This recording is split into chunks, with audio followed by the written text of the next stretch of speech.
March 13th. 1942. 0:24 hours. The English Channel 8 miles northeast of Dover. Imagine leaning into a night so black it seems to swallow the horizon whole. That is precisely what Lieutenant Commander Robert Hitchens was doing as he pressed his cheek against the cold, armored windscreen of Motor Gunboat. Chasseur, trying to pierce the spray and darkness ahead. Beneath him, the twin Packard engines thundered like caged beasts, straining to break free, driving the 71-foot craft across the ink-dark water at a blistering tritsit-vosum knots. Everywhere around him, the channel throbbed with the roar of high-speed engines, an invisible swarm of hunters, and hunted. But who was who?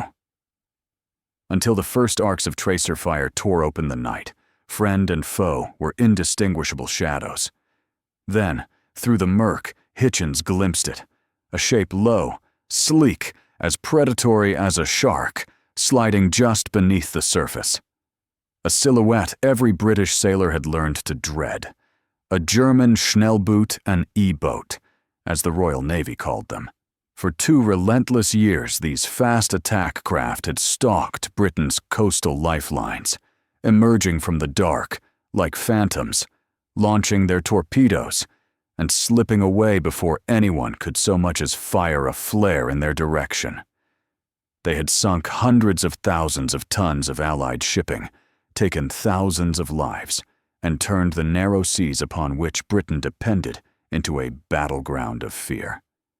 But tonight everything was different. Tonight MGB Chasseur was not fleeing. It was on the prowl. And when Hitchens finally shouted the order to open fire, the night detonated around them. 6 power-operated machine guns, a 2-pounder cannon, and a 6-pounder gun unleashed such a torrent of violence that the water around the E-boat seemed to boil, bursting with explosions, tracer streams, and blinding muzzle flashes. The Germans, long accustomed to dominating these nocturnal encounters, suddenly realized they had sailed straight into a revolution in small boat warfare. Yet the tale of how Britain transformed from prey into predator doesn't begin with victory. It begins with a calamity. Dear friends, if this video has reached you, it's not by chance. Right now, click the subscribe button and the notification bell. Write a number from 1 to 5 in the comments. I will personally respond to the first Pat-to-Sat comments and make sure to watch the video until the end. In the opening years of the Second World War, the Kriegsmarine had crafted a weapon perfectly tuned to Germany's strategic reality. Since they could not hope to challenge the Royal Navy's great battleships head-on, the Germans invested in swift, lethal craft designed to strike at Britain's arteries, her vulnerable coastal convoys, where big warships could not maneuver effectively. Thus emerged the Schnellboot, or S-boat, the culmination of decades of innovation by the Lürssen shipyard in Bremen. Across lengths of Devenosto to Stowe-Pitnotsit feet, these vessels fused speed, seaworthiness, and concentrated firepower in ways British boats simply could not match. 3 Daimler-Benz diesel engines, together producing 4,0 horsepower, propelled them to an astonishing 43 knots in calm seas. More crucially, those diesel engines ran with a subdued hum far quieter and smoother than the gasoline engines powering British craft. It allowed the S-boats to approach almost like whispers on the water, and they struck with devastating force. Each boat carried 2 WWII 8-inch torpedoes, identical to those used by U-boats and destroyers. Each torpedo held a warhead of 17 pounds of hexanite, capable of destroying a destroyer or badly crippling a cruiser in a single blow. Against merchant ships, they were nothing short of catastrophic. Their defensive armament, often twin 20mm cannon and several machine guns, was more than enough to overwhelm the lightly armed British motor torpedo boats that first opposed them. Yet their most decisive advantage lay in their very bones, their hull. German engineers had perfected the round bilge design, a form that sliced through rough seas with a grace and stability British hard-chine hulls simply couldn't match. And in the notoriously temperamental waters of the English Channel, this difference was everything. The S-boats could charge ahead in conditions that forced British boats to throttle back or turn home altogether. Time after time, German flotillas struck under weather so foul that British defenders never left their moorings. And after the fall of France in June, 1940, the situation worsened drastically. German S-boat flotillas now operated from Cherbourg, Boulogne, Ostend, and other captured Channel ports. From these forward positions, they were perfectly placed to strike at Britain's essential coastal convoy lanes. The narrow seas between England and occupied Europe became a deadly arena, where S-boats attacked again and again with chilling efficiency. The statistics were stark. Between July 1940 and December 1941, German S-boats sank or damaged over 120 merchant ships, totaling more than 4,0 tons of shipping. They also sunk 12 destroyers, along with numerous smaller warships, and killed over 2,0 Allied sailors and merchant seamen. Yet even these grim numbers fail to capture the full psychological terror. Convoy crews sailed knowing that death could surge out of the darkness at any moment. Silent, swift, and merciless. British coastal forces in 1940 were painfully unprepared to confront such a menace. The Royal Navy's motor torpedo boats products of the 1930s were fast, yes, but brittle. Their plywood hulls and gasoline engines made them floating tinderboxes. Their armament torpedoes and a pair of Trista Tri machine guns was wholly inadequate for surviving a determined E-boat engagement. Worse still, their hard-chine hulls slammed violently in anything but calm seas, severely limiting their operational use in the Channel's notoriously rough waters. Doctrine only deepened the crisis. Were these boats meant to attack enemy convoys or to defend British ones? The Admiralty wasn't sure, and so the boats excelled at neither role. When they tried to intercept E-boats, they were outmatched. When they ventured toward enemy-held coasts to strike German shipping, they lacked the firepower to survive the escorts that guarded it. No one understood these shortcomings better than Commander Robert Hitchens, soon to become Britain's most successful coastal forces officer. His early experiences made the issue painfully clear. In August 1940, commanding MTB 69, he confronted a German S-boat flotilla off the Belgian coast. The British attempted a torpedo attack, but were driven back almost immediately by overwhelming enemy fire. Hitchens could only watch in fury and frustration as 20mm cannon rounds shredded his boat's thin plywood hull, killing 2 of his men and forcing a retreat before a single British torpedo had been launched. This scenario repeated again and again throughout 1940 and 1941.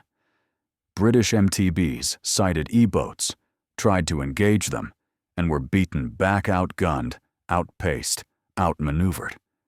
The Germans, sensing British weakness, grew ever bolder. By late 1941, S-boat commanders weren't merely targeting merchant shipping, they were actively hunting British coastal forces, eager to eliminate the threat before it could ever mature. By early 1942, the situation had become a full-blown catastrophe, and that change began from multiple directions at once. One of the most forceful voices belonged to Captain Augustus Agar, a veteran of World War I motor torpedo boat operations and a recipient of the Victoria Cross. Since 1939, Agar had argued relentlessly that British coastal craft desperately needed heavier guns. Speed and torpedoes were no longer enough. Surviving encounters with enemy forces required firepower. Powerful, concentrated, overwhelming firepower. In a twist of fate, his views found powerful support from an unexpected quarter. The British Powerboat Company, headed by Hubert Scott-Payne, a pioneer in high-speed motorboat design since the 1920s. Imagine stepping into a workshop where the future of coastal warfare hums in the air. This was the world in which Scott-Payne lived. No one in Britain knew more about shaping a high-speed hull to dance atop rough seas, and for years he had been tinkering with designs that might finally give British boats the resilience their German rivals commanded in foul weather. So when Agar approached him with the bold idea of crafting a new breed of heavily armed gunboats, Payne didn't need convincing. He recognized the opportunity instantly, and from that spark came a concept that would reshape Britain's coastal battles: the motor gunboat. Ask yourself, if torpedoes struggled to catch an E-boat, swift as a hunted shadow, why not flip the tactic entirely? Instead of chasing with torpedoes, why not destroy with sheer gunfire? That was the audacious plan. MGBs would mount the heaviest armament possible on a fast, compact hull, turning each vessel into a concentrated storm of firepower, capable of punching straight through any enemy craft that dared approach. The first of these true motor gunboats began entering service early in 1942. Built by the British Powerboat Company and Vosper Limited, they represented nothing less than a revolution compared to Britain's earlier coastal craft. MGBs would mount the heaviest armament possible on a fast, compact hull, turning each vessel into a concentrated storm of firepower, capable of punching straight through any enemy craft that dared approach. The first of these true motor gunboats began entering service early in 1942. Built by the British Powerboat Company and Vosper Limited, they represented nothing less than a revolution compared to Britain's earlier coastal craft. Picture them, 71 to 73 feet from bow to stern, no longer than MTBs, yet bearing weapons of an entirely different magnitude. Forward, a 2-pounder cannon hurled 40mm shells at stove-pit Notset rounds per minute, while amidships, a 6-pounder gun waited to smash through any armor an E-boat might carry.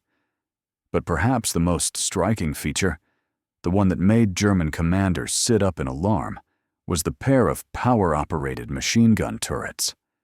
British engineers had cleverly adapted the twin .Petasat caliber Vickers turret originally intended for aircraft. These electrically powered mounts could swing and elevate with astonishing speed, letting gunners plaster enemy boats with pinpoint accuracy. Each weapon spat out Vosum-Sot rounds per minute, the two guns creating a devastating stream of fire that shredded plywood and thin metal like tissue. Most MGBs carried 2 such turrets. A few carried 3. Imagine more than 40 rounds per minute pouring into the night. Every line of the new boats reflected bitter lessons learned from 2 years of painful encounters with E-boats. Their plywood hulls were redesigned to ride rough seas more smoothly, their gasoline-powered Packard engines still delivering a furious 40 horsepower received improved vibration damping to quiet their approach. Fuel tanks gained better armor, fire suppression systems were refined, and for the first time, British crews received armor shielding at their gun positions, protection capable of stopping machine gun fire and shell fragments. By late 1941 and early 1942, the first MGBs were arriving at coastal forces. Bases Dover, Felixstowe, Great Yarmouth, Portsmouth. Their arrival matched a shift in thinking just as dramatic as the boats themselves. Instead of operating alone or in timid pairs, MGBs would fight in flotillas of 4 to 6, supporting each other with overwhelming fire. They would pair with MTB's gunboats laying down the barrage, while MTBs swept in for torpedo kills. Most importantly, they would no longer flee from E-boats. They would seek them. That new mindset came into sharp focus when Robert Hitchens took command of the 8th MGB flotilla in February, 1942. Promoted to lieutenant commander, he gathered his men at Dover and told them plainly, the era of being hunted was over. From now on, they would search for E-boats, confront them, and destroy them. Imagine standing there among the crews. What would you have felt hearing that declaration, knowing the tide was finally turning? The moment that proved this new strategy came swiftly. On the night of March 13th, 1942, the clash that opened this narrative, Hitchens, commanding MGB 64, led 3 MGBs and 2 MTBs into the channel in pursuit of E-boats haunting a coastal convoy. Shortly before 3 a.m., their radar flickered with contacts to the northeast. The enemy S-boats of the 2nd Schnellboote flotilla out of Ostend were stalking the same convoy. Both sides detected each other almost simultaneously. Confident as ever, the German crews turned to engage. Their commander, Kapitänleutnant Rudolf Pettersson, had faced British MTBs many times and had never tasted defeat. He expected another effortless triumph. Instead, his crews faced a shock they would not soon forget. As the distance closed, the British unleashed a coordinated torrent of machine gun and cannon fire. Pettersson's own boat, Outpaced, found itself hammered by at least 6 heavy machine guns and 2 cannons in the same breath. Tracer lines crisscrossed the water, stitching into the S-boat from multiple angles. Within seconds, SSTO Pat's bridge was punched through with bullet holes, its forward 20mm cannon wrecked, and Pettersson himself wounded by shell fragments. The Germans struggled to return fire, but how could they match the British Hurricane? Their armament, typically 2 20mm cannon and a handful of machine guns, was hopelessly outgunned. SSTO Sem, trying desperately to support SSTO Pat, was struck repeatedly by 2-pounder rounds that tore through its light structure and ignited fires below deck. The third boat, SSTO 12, managed to launch a single torpedo, but in the swirling smoke and chaos, it sped harmlessly past. Less than 10 minutes, imagine that.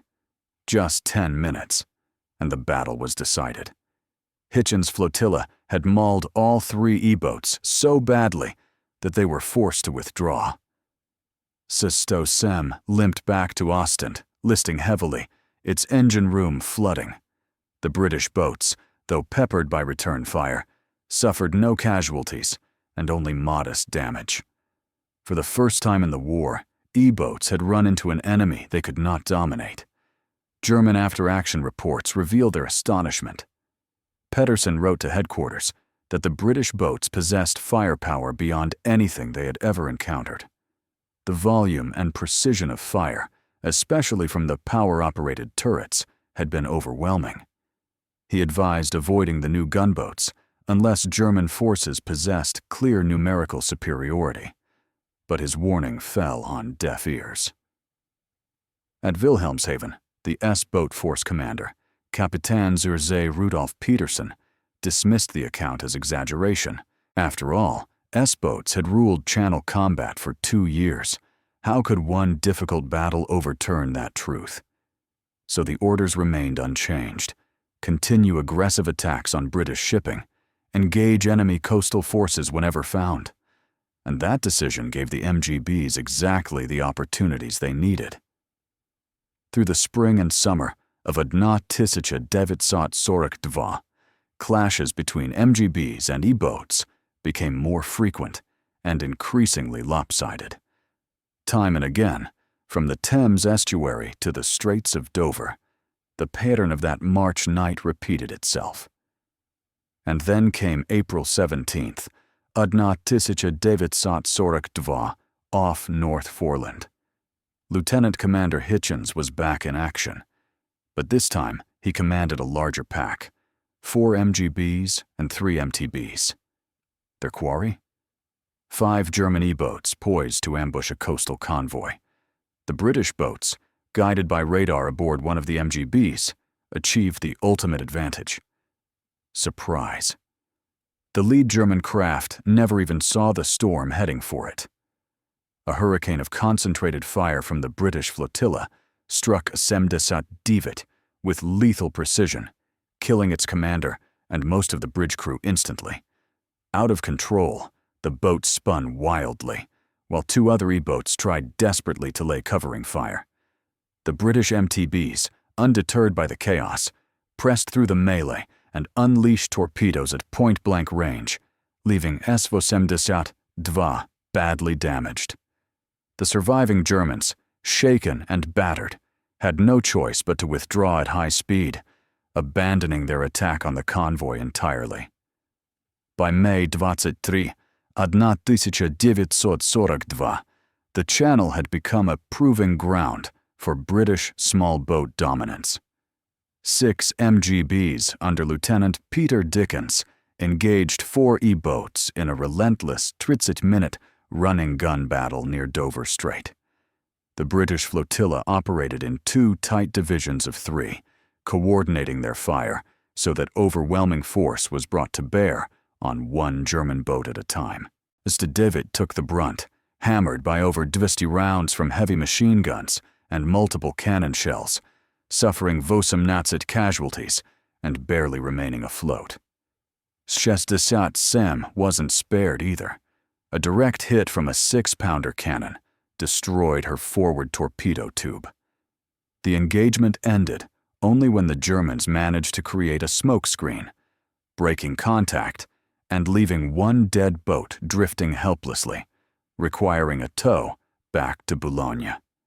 Less than a month later, June 14, 1942, off Beachy Head, 8 British boats, 4 MGBs, and 4 MTBs lay in wait for 3 E-boats, attempting another attack on a coastal convoy.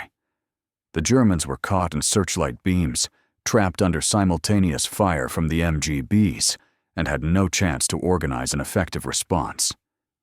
CCS-13 was sunk, the first E-boat destroyed by British gunfire in the entire war.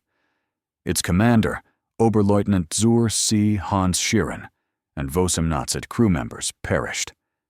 The surviving German boats only escaped because British MTBs, attempting a follow-up torpedo strike, collided in the darkness. These engagements were not isolated incidents. They set the blueprint for Channel warfare throughout 1942 and into 1943.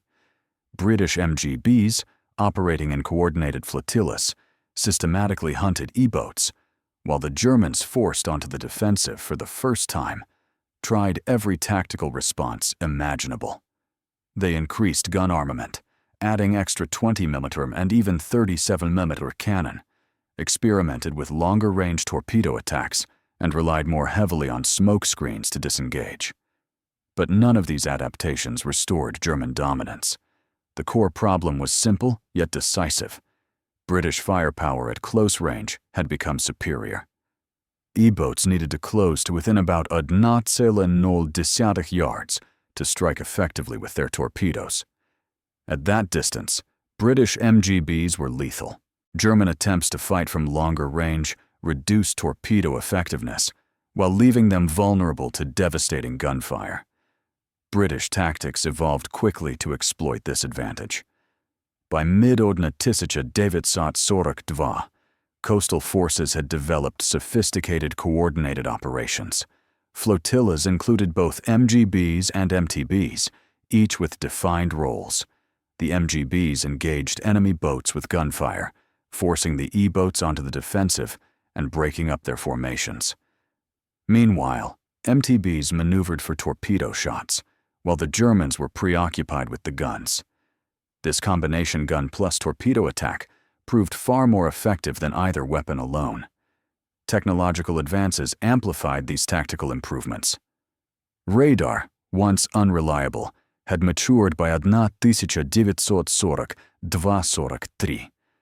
By late 1943, British boats carried Type 291 radar, capable of detecting surfaced vessels over 5 miles away, an ability that rendered night attacks or poor visibility conditions nearly irrelevant. German E-boats, which lacked radar, were increasingly blind, hunting an enemy that could see them electronically. Superior communications complemented this. High-frequency radio sets allowed flotilla commanders to coordinate multiple boats simultaneously, directing concentrated fire on targets. Germans relied on low-frequency radios, which were shorter-ranged and prone to interference, an acute disadvantage in chaotic night actions. Training had also reached unprecedented levels. Bases like HMS B at Weymouth and HMS Hornet at Gosport ran intensive programs. Crews fired thousands of rounds at aerial target sleeves and floating targets, drilled formation maneuvers until instinctive, and learned damage control to fight fires and flooding under enemy fire. By 1943, British Coastal Forces crews were arguably the best-trained small boat sailors in any navy. German crews, in contrast, suffered from declining standards. The early war S-boat veterans had been experienced professionals. By 1943, high casualties and rapid expansion meant many crews were hastily trained replacements, with young green commanders facing seasoned British veterans. The experience gap was stark, and the results spoke for themselves. Numbers shifted decisively, too. In 1944, the Royal Navy had fewer than 30 Coastal Forces boats. By mid-1943, over 400 MGBs, MTBs, and motor launches were operational, with production accelerating. Germany, strained by U-boat, destroyer, and larger ship demands, never produced S-boats in comparable quantities.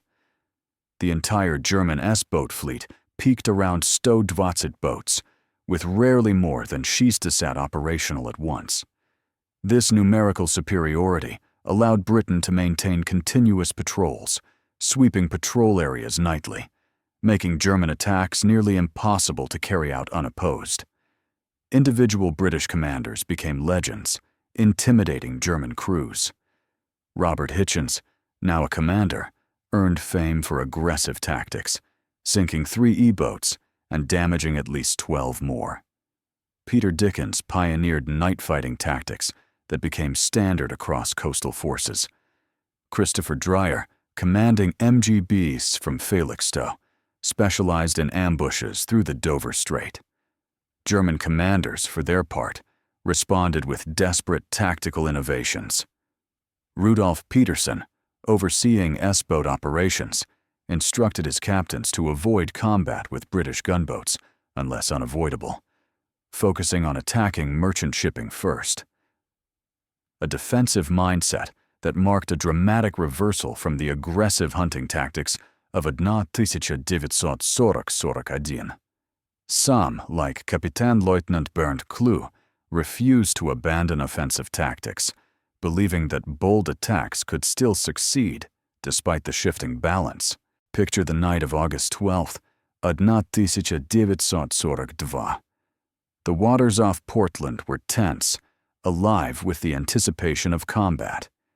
8 German S-boats, led by the fearless Clegg, charged against a heavily escorted convoy.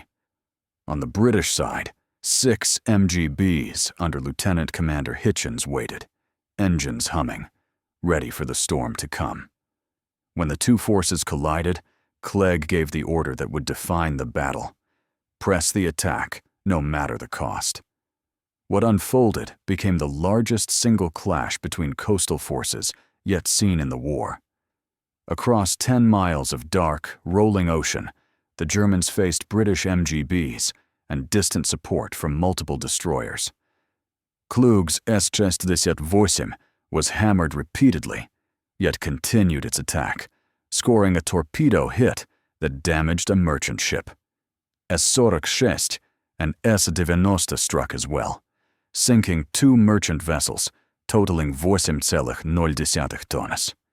But victory came at a devastating price. S-86 was obliterated by concentrated fire from 3 MGBs. The 71, so badly wounded, sank under tow while being brought back to Cherbourg. 3 other German boats suffered severe damage and heavy casualties.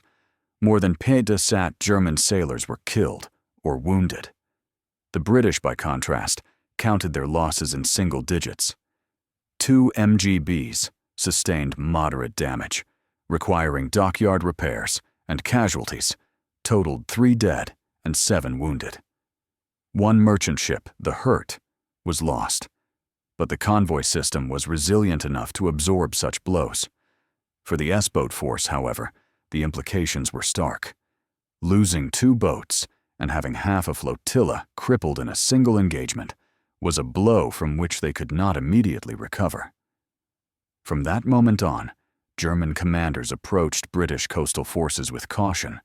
Engagements with gunboats were avoided wherever possible, and this newfound prudence opened a door for the British. MGBs, once primarily defenders of convoys, began venturing on the offensive along the occupied European coastline. German convoys, ferrying supplies and reinforcements to ports in France and Belgium, suddenly found themselves under relentless attack. British boats could both outgun escorts and outrun pursuing destroyers. Through 1943, these offensive sweeps became increasingly audacious and highly effective. Operating far from friendly shores, British flotillas struck again and again. The pattern was precise. Under cover of darkness, radar would guide them to enemy convoys. MGBs would lay down crushing gunfire on escorts, while MTBs struck merchant vessels with torpedoes. Before the Germans could respond in any coordinated fashion, the British would vanish back toward England at full throttle. The success forced Germany to divert precious resources. Destroyers that could have challenged Allied Atlantic shipping were pinned to convoy duty. Flagships and floating anti-aircraft batteries were stationed along routes to protect the shipping, while mining operations intensified to close access to ports. Yet none of these measures could stop the raids. British operations continued to inflict losses through 1943 and 1944, reshaping the strategic landscape of the Channel. The culmination came with the Allied invasion of France. On D-Day night, June 6th into 7th, 1944, over 100 British MGBs and MTBs formed a protective screen off the Normandy beaches, defending the invasion fleet against expected S-boat attacks. German S-boats from Cherbourg and Brittany attempted to strike the massive Allied armada, only to be intercepted repeatedly by coordinated British flotillas. The balance had shifted completely. Every approach by German boats to the vulnerable transport ships was blocked. British flotillas, superior in numbers, firepower, and coordination, denied them any advantage. Torpedoes launched by a few daring E-boats were met with converging streams of gunfire. Of the 9 S-boats attempting attacks that night, 3 were sunk, 4 heavily damaged. Not a single Allied vessel fell to E-boat attack. In the weeks after D-Day, German attempts to disrupt supply lines grew increasingly desperate. Night after night, surviving S-boats tried to reach the endless stream of ships supporting the Normandy beachhead. Night after night, British coastal forces intercepted them. Losses became unsustainable. Between June and September 1944, Germany lost over 20 S-boats, most at the hands of British MGBs. Production could not replace the losses, and the attrition decimated experienced S-boat crews. By autumn 1944, German operations were reduced to occasional nuisance raids, confined to heavily protected anchorages, and venturing out only when conditions seemed unusually favorable. Even then, British MGBs hunted them relentlessly. The psychological transformation was complete. The hunters had become the hunted, or rather, the hunters had become unchallengeable. German crews who once prowled British waters with impunity now feared the sudden, devastating fire of motor gunboats. The final major engagement came on April 13th, 1945, off the Dutch coast. 6 British boats from the 55th MGB flotilla under Lieutenant Alan Jensen intercepted 4 E-boats attempting to lay mines in Allied supply routes. The Germans, short on fuel and undermanned, tried to escape at first radar contact. Jensen's flotilla pursued relentlessly, catching the trailing boat within 15 minutes. In the brief clash that followed, concentrated fire from 3 MGBs struck Estavesti Sem with overwhelming force.